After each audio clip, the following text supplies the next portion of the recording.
Salut à tous, salut à tous. Alors, j'espère que tout le monde se porte bien. Beaucoup vont se demander, mais le monsieur là, il a disparu ou quoi? Non, rassurez-vous, j'ai pas disparu, je suis toujours là. Ok, assez rigolé, on va voir une gentille petite vidéo, autant pour moi. Donc, on va voir une vidéo sur le switching, ok? Le switching ou le switch, ok? En français, switching, je dis commutation. Hmm? Voilà, ça c'est explication à l'ivoirienne. Mais pour faire plus simple, on va voir une vidéo sur le switching. Donc, comme j'ai traduit, voilà, en français, le switching, on va parler de commutation, ok? Étant donné qu'on est dans un réseau, donc on parlera de commutation de paquets, ok? Donc, to switch, ok? Commuter, changer, ok? Donc, ici, on est dans la commutation. Voilà, ça c'est en français. Donc, ce qu'il faut savoir au niveau du switching, déjà, c'est un équipement réseau de couche 2. OK? On va, dans le switching, opérer à la couche 2 du modèle OSI ou encore du modèle TCP/IP. OK?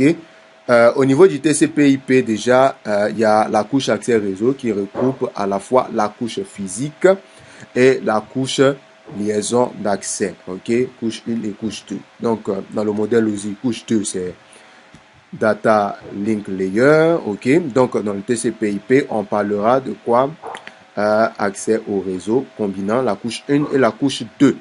C'est bon? Voilà.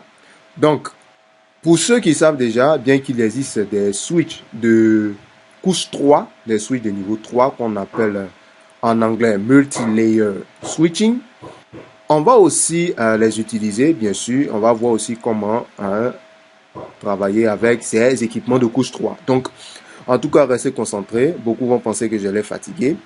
Évidemment, c'est normal parce que pour vous, j'ai fait les couches tard et c'est normal que je sois fatigué. Allez, on continue le cours. Donc, au niveau du switching, on a dit qu'on va utiliser le CSMA/CD, ok?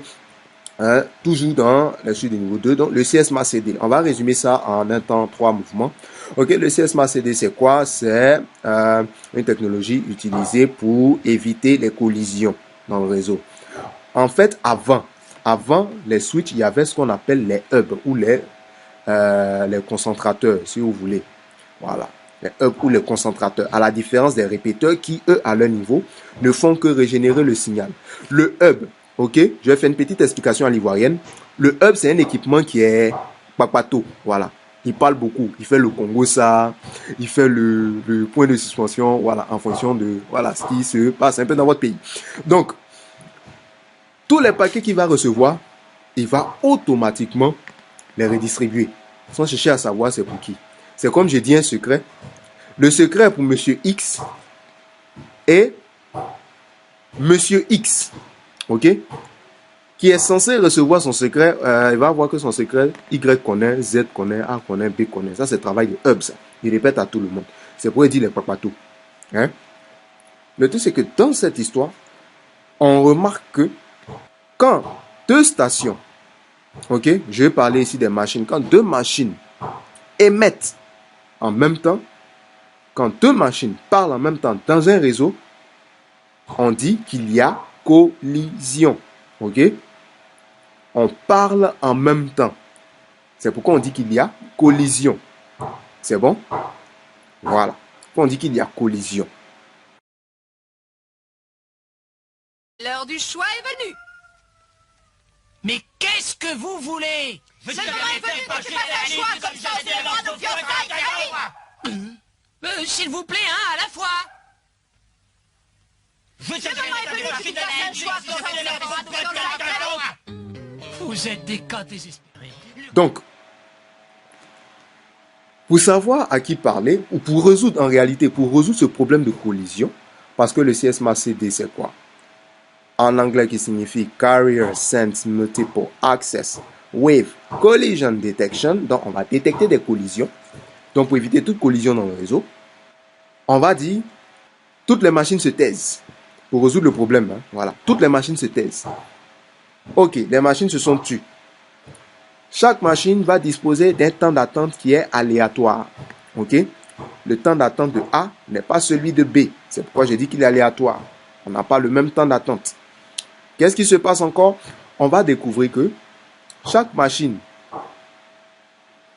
avec son temps d'attente, une fois que son temps d'attente est expiré, va écouter, ok, sur le média de transmission, donc sur le support de transmission, pour voir est-ce qu'il y a quelqu'un qui continue toujours de parler. S'il y a quelqu'un qui continue toujours de parler, on va attendre. S'il n'y a personne, alors je peux parler. Donc, voilà un peu pourquoi cette technologie de résolution de collision a été mise en place. C'est vrai. Même dans les switches modernes, on en trouve. Donc, si vous avez entendu mes explications, vous allez savoir que c'est utilisé pour empêcher à plusieurs personnes de parler en même temps. Donc, du coup, chaque machine reçoit son temps d'attente. OK? Il a son temps d'attente. Chaque machine va écouter. OK? Sur le support de transmission pour voir s'il n'y a pas quelqu'un d'autre qui parle. S'il n'y a pas quelqu'un d'autre qui parle, alors la machine va parler. OK? S'il y a quelqu'un d'autre qui parle, la personne va attendre. C'est comme ça. Maintenant, nous tous on est au courant. Hein? Voilà, il y a les suites de niveau 2, des suites de niveau 3. Ça ne pose aucun problème. OK? J'avais déjà parlé de ça. Et en ce qui concerne les suites de niveau 3, vous avez les suites de la gamme 3560 et 3550. Voilà, ce sont les deux suites de niveau 3 qu'on trouve actuellement. Bon, chez moi au pays ici, c'est ce que je trouve. Mais peut-être que dans d'autres pays, vous pouvez trouver au-delà, bien sûr, de ces différentes gammes-là. Voilà. Et à la différence entre le suite de niveau 2 et le suite de niveau 3, c'est que le suite de niveau 3 inclut le routage. C'est-à-dire qu'il y a le concept de routage dans le suite de niveau 3. Et ça, on verra ça un peu plus loin quand on va parler de routage entre VLAN. OK? On va parler de routage entre VLAN. Ensuite, au niveau du switch, ce qu'il faut savoir, c'est que les ports de switch représentent un domaine de collision séparé et un seul unique domaine de broadcast. OK. Si vous n'avez pas fait collision domaine et broadcast domaine, je vous réfère directement à ma vidéo traitant de ce sujet parce que je ne vais pas revenir là-dessus. OK? Les domaines de collision et domaine de broadcast. J'ai déjà fait une vidéo en ce qui concerne ce sujet, donc vous pouvez aller le voir. Il y a aussi même un exercice là-dessus qui vous permet de comprendre ces différents termes-là. Ok. Maintenant, le switch, il fait quoi au juste? C'est vrai, on a parlé de concept de switching, commutation. Switch, on va switcher. Ok, mais bon, ça c'est la chanson, mais il fait quoi au juste? Le switch ici a pour rôle de commuter, excusez-moi, de commuter des trames. Voilà. Il va commuter des trames. OK? On se souvient, dans le modèle OSI, au niveau 2, on parle de trames ou encore en anglais, frames. OK? Donc, les trames ici, dans le switch, on va transporter les trames provenant d'une interface entrante vers une interface sortante. OK? Mais le switch ici, il est plus intelligent que notre frère, le hub, voilà. Mais il ne fait pas n'importe quoi. Voilà. Contrairement au hub, il ne fait pas n'importe quoi. Le switch ici, il a 3 fonctions. Le filtrage ou le relayage des trames, ok, suivant l'adresse MAC de destination. Donc, il ne va pas venir, c'est-à-dire dès qu'il reçoit, ok, un message pour X, il ne va pas envoyer ça à tout le monde cherchant où se trouve X. Non, non, non. Déjà, il sait, ok, grâce à ses fonctionnalités, où se trouve X. Ok, grâce à quoi? L'adresse MAC de destination et aussi le port dans lequel il est connecté. C'est très important. Et si vous voyez bien, comment il arrive à faire tout ça?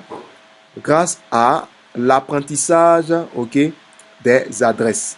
Ok, il apprend, ok, les adresses MAC. Quand je connecte une machine dans le switch, il va enregistrer l'adresse MAC de cette machine-là et le port dans lequel il est connecté. Et quand il enregistre à travers l'une des tables qui s'appelle la table CAM, Content Address Memory. Ok? Bon, si je me suis trompé un peu sur le M, mais voilà, faites-moi aussi savoir. C'est comme ça. Donc, dans la table CAM, ok, c'est une table qui, dans laquelle se trouve une correspondance entre l'adresse MAC et le port, ok, auquel la machine est connectée. C'est bon? Voilà. Donc, c'est à partir de là qu'il va pouvoir gentiment envoyer ses messages, voilà, sans déborder. C'est-à-dire, j'envoie qu'à lui seul. Je ne touche pas tout le monde. Voilà. utilise le protocole STP. Ok, on verra aussi un peu plus loin le protocole STP qui est le Spanning Tree Protocol. Ok, pour empêcher des boucles dans le réseau. Ah oui, dans le réseau, il peut y avoir des boucles infinies. Si ce n'est pas bien fait, on va pouvoir attraper nos têtes. Donc, ce protocole STP, son rôle, c'est d'empêcher cela. Ok, et on verra le fonctionnement du protocole dans une autre vidéo. Donc, en ce qui concerne l'apprentissage des adresses MAC, vous pouvez le voir aussi dans le switch grâce à la commande show MAC address table. Okay? On a une table d'adresses MAC où se trouvent les adresses des machines avec l'adresse MAC qui sont connectées. Okay? Voilà. Donc, voici à quoi ressemble la trame du switch. Okay? On a dit qu'il utilise des trames pour relayer les paquets. On est d'accord? Donc, voilà à quoi ressemble sa trame. Il a le preamble, ok, comme ceci, le SFD, l'adresse MAC de destination, l'adresse MAC source, la longueur, les données et le FCS. Ça, c'est à partir de cette trame. Et c'est tout ce qui contient, tout ce qui se trouve, hein, ça c'est au niveau de la trame Ethernet, ok. Ça c'est la trame Ethernet. Donc, vous allez voir qu'au niveau 2, en plus de tout ça, il y aura quelque chose sur ce côté et quelque chose ajouté aussi ici. Voilà, une en tête et une en queue. Alors, avant de tomber sur cela, on a l'adresse MAC de destination, l'adresse MAC source. On a la longueur, ok, de notre trame là, et on a ici les données, ok. Ces données là sont des données provenant des couches précédentes, c'est-à-dire quoi?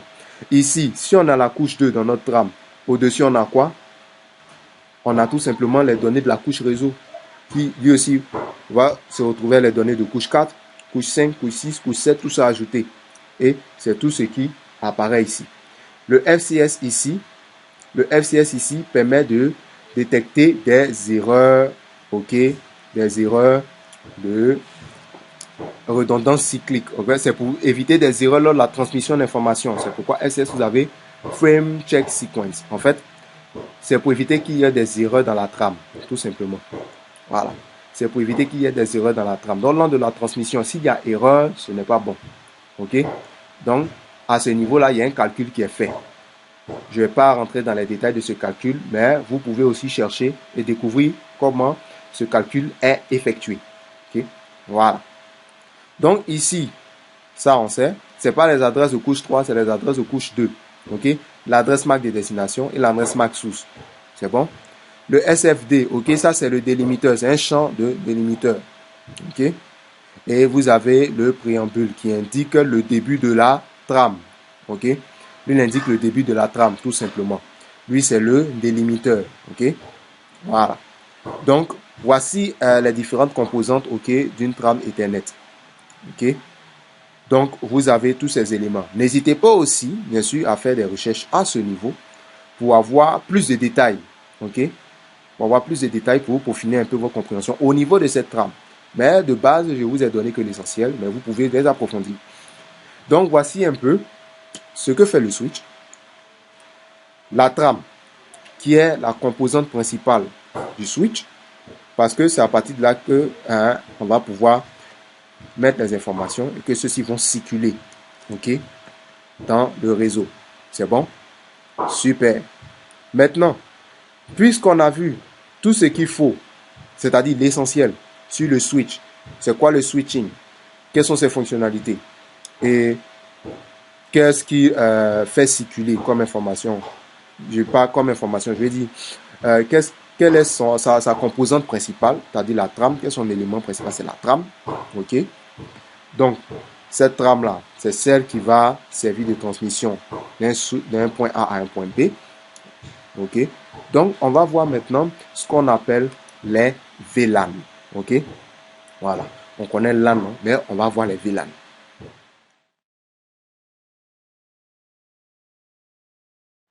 Au lieu d'acheter, on a des sous-réseaux, on va acheter, si on a par exemple 8 sous-réseaux, on va acheter l'équivalent de 2 routeurs pour 8 sous-réseaux. Ou encore, acheter beaucoup de routeurs pour des nombres et des nombres de réseaux, ben, ça fait beaucoup. Surtout que l'entreprise, ben, elle n'est pas très chaud pour pouvoir dépenser assez d'argent pour des équipements, pour chaque fois des routeurs et encore des routeurs. Donc, on va utiliser les VLAN. Vous êtes des cas désespérés.